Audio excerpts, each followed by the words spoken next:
Welcome Bio 11A class of fall 2020. This is Carol Hoffman, your instructor.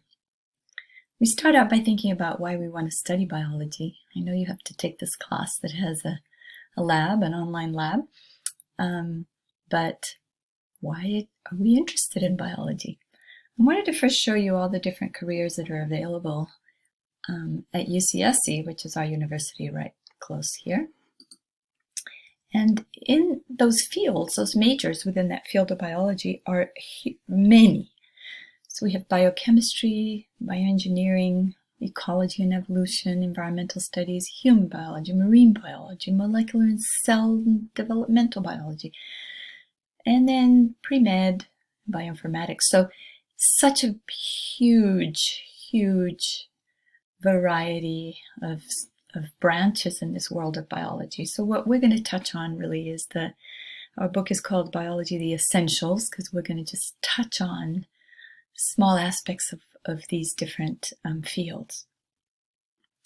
Why am I interested in biology? I always bring the bee in because I did my master's and PhD study on the honeybee behavioral studies. So I'm very fascinated with insects, and particularly with honeybees. And I wanted to show you this fun picture. This is my colleague from graduate school. He has a bee beard.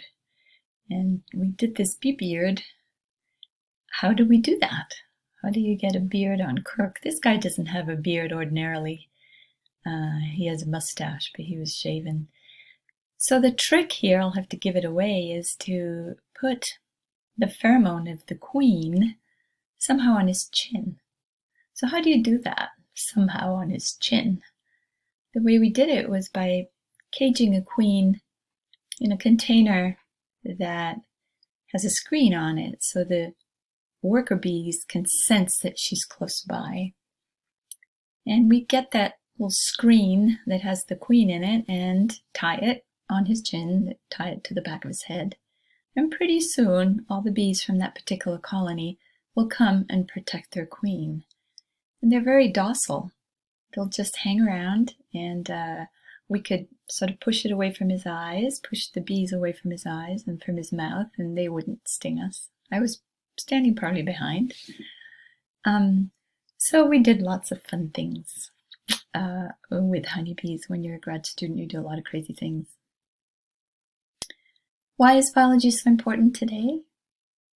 We look at these world maps and we see what's happening to our temperature. You know that 2018 was the hottest year on record.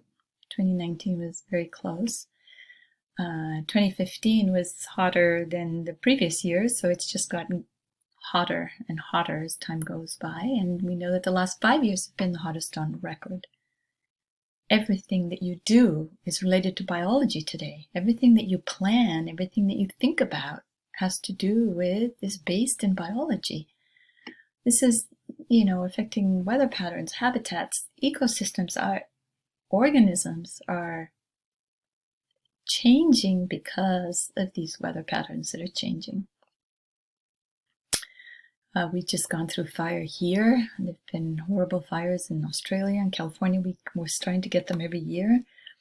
And we need to learn what's happening and what's happening to these organisms that are being affected by these fires. Another thing that's so fascinating to me is how organisms got to be the way they were.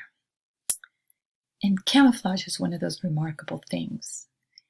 This is a snake of the Namibian desert, and the coloration of the snake is so similar to the little rocks that it hangs out in that it's a perfect camouflage. You wouldn't really see that if you were at a distance. So how is it that so many different organisms seem so perfectly suited to their environment? How did they get that way? How are they so adapted? And how do they change over time? Think about other interesting things like which are the most long-lived organisms. We live 80, 90 years, and the most long-lived, turns out, is the bristlecone pine. And how old can the bristlecone pine be?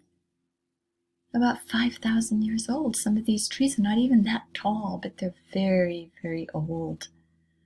They've survived all sorts of weather and time and fires and everything.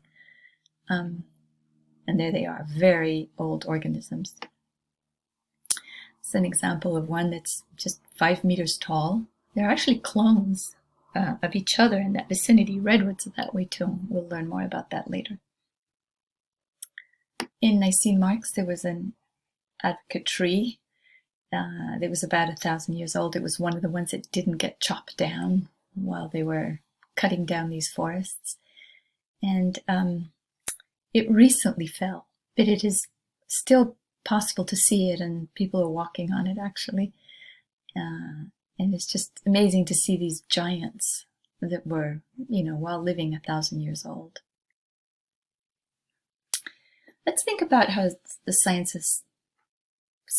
study of science is done. We rely on observations in biology and in science. And sometimes we could look at something like this, for example. You see a flower, and you see that it has that very long nectar tube here. And you think, well, it didn't just create that for nothing. It's got to be there for a reason. And what's that reason is interesting to think about. So when Charles Darwin saw these nectar tubes on the orchids, he predicted that there had to be an insect, and possibly a moth, that had a tongue that was that long, because if not, it wouldn't make sense to have a nectary, which is a nectar tube. It's a reward for the pollinator. Why would you make such a long reward if there was no pollinator that had a tongue that long? So he predicted that, but he never saw the moth. He never met the moth that would pollinate this. 30 years later, the moth was discovered by somebody else. And look at the size, the length of that tongue. So this is a moth that can actually get that nectar, scoop it up all the way from that very bottom of that nectary. So these organisms have evolved together and profit from each other. One of them is getting pollinated, and the other one is getting rewarded with a nectar from that nectary. So scientists test hypotheses in different ways. It could be discovery science, where you hit upon that moth, or you hit upon that flower with a long nectary, or a controlled experiment, and those are quite different. And science really is done both those ways. And I'm going to give you a video to watch later on that has a discovery science as opposed to controlled experiments. When we think of evidence-based investigations, an experiment, they follow the standard process that I'm sure you've heard about. One is observe and ask a question. Another is come up with a hypothesis. Yeah, maybe there's a moth that has that long tongue. And a prediction.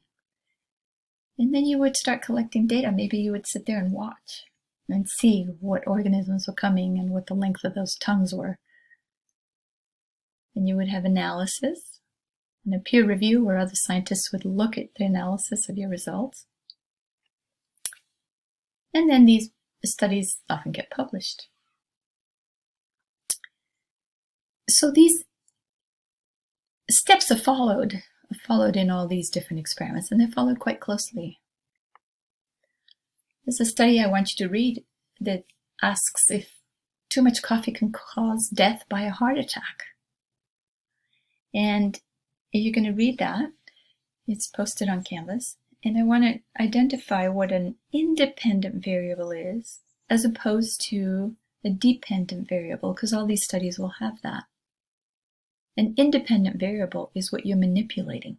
In this case, it's how much coffee you drink. I'm going to give someone 1 cup of coffee, or 2 cups of coffee, or 3 cups of coffee, and see what the outcome is. The dependent variable is that outcome, is that result. It's like, do they get a heart attack or do they not? Okay, do they have blood pressure that's too high or do they not? And so it's sort of the result of what you are measuring. The standardized variable, the third type here, is something that's held constant for all subjects. For example, you would want your study to have not teenagers, but let's say you want to have them be from age 25 to 55. So you would standardize a variable. It's what you have decided for your experiment is good to hold constant. So is coffee bad for you? This is a paper. More than 28 cups of coffee a week may endanger health in under 55s. May endanger health? I'm not sure. I'm going to have you read that too. So if you had a study in the classroom where you were looking at the grades achieved by students depending on where they sat, on how far they sat from the front row, think about what would be the dependent variable and which would be the independent variable. So one is what you're testing, distance from the front, and the other is the outcome, the result, which is what are their grades.